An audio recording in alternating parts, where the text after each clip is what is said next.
उन वालिदैन को मैं दिल की अता गहराइयों से उनकी अज़मत को सलाम पेश करता हूँ, जो शहीद के पीछे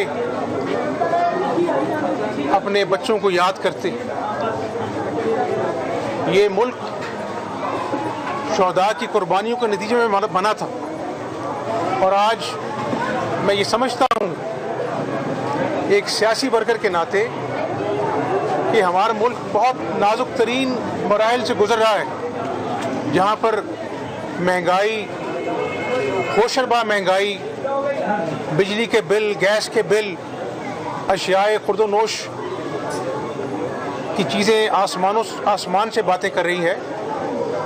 मईशत ज़बूहाली का शिकार है और उस पर ये दहशतगर्दी जो है ये इंतहाई तशवीशनाक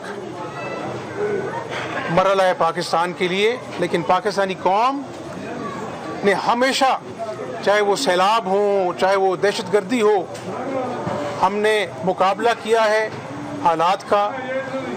जिस तरह ज़रबुल अज़म और रद्दुल फसाद में हमारी अफवाज पाकिस्तान ने इस मुल्क को अमन का गहवारा बनाया, और मुझे अब भी यकीन कामिल है, अल्लाह ताला पर भरोसा है कि इंशाअल्लाह पाकिस्तान अमन का गहवारा बनेगा और इंशाअल्लाह मोहम्मद नवाज शरीफ की क़यादत में दोबारा से मईशत को ठीक करेंगे, मुल्क के हालात को ठीक करेंगे, दिन रात मेहनत करेंगे। और आज जो गरीबों का जो मसला है, महंगाई और बेरोज़गारी, उसको अवलीन तरजीह देंगे इंशाअल्लाह। जो गरीबों के लिए पैकेजेस मुतारफ हुए थे, क्या आइंदा भी अगर आपकी हुकूमत आती है तो उस हवाले से आपकी क्या तैयारी होगी? रिलीफ के हवाले से क्या कहेंगे? मेरा ख्याल है कि हमने 200 अरब की आटे पे सब्सिडी दी थी और पूरे पंजाब की 12 करोड़ आवाम को जो है वो आटा सस्ते दामों दिया था।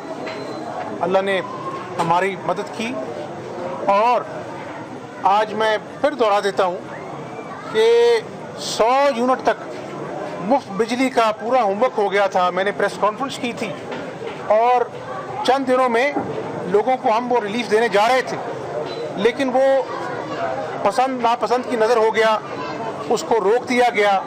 आज इस दौर में अगर 100 यूनिट आम आदमी को पूरे पंजाब में मुफ्त मिल रहा होता तो आप महसूस कर सकते हैं कि कितना बड़ा उसके लिए रिलीफ होता।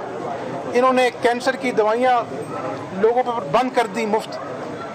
हमने अल्लाह के फजल से आकर कैंसर की और आम दवाइयाँ पूरे पंजाब के अजला में मुफ्त की। तो ये सियासत जो है ये तो होती रहती है, लेकिन अगर मखलूक खुदा की खिदमत जो है